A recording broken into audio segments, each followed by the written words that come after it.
السلام عليكم. channelka aad daawanayso waa Afghan Media. Fadlan haddaad ku subtay subscribe inoo saar.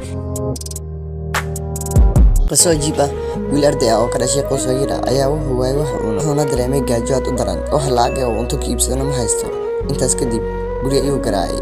Markaa waxaa ka furtay gabar yar wuxuuna ku yiri walaal biyo i sii. Gabadhii yareed waxay dareentay wiilka inuu aad u gaajaysan yahay. Markaas ayay koob caano u keentay. Markuu abay ayuu ku yiri walaal maxaa kuugu abaalgudaa. Gabadhii waxay tiri hooyadii ayaa i bartay inaan dadka wanaag u sameeyo.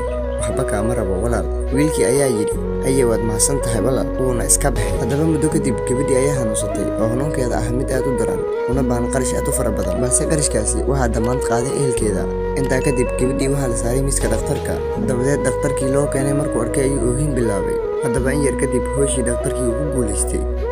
Markuu xafiiska tagay ayuu warqad u soo diray gabadh. Markii gabadhii warqadda loo keenay way naxday, waayo xanuunkeedii wuxuu ahaa mid halis ah, lacagtiisuna ay aad u fara badneed. Balse markii warqaddii ay furtay waxay ku aragtay hal eray oo keliya, kaas oo ahaa walaal lacagtii waxaad ku bixisay koobkii caanaha ahaa. Gabadhii way ooysay iyadoo Ilaahay u mahad celisay, waxayna garatay in ninkani uu yahay wiilkii ay koobka caanaha ay siin jirtay.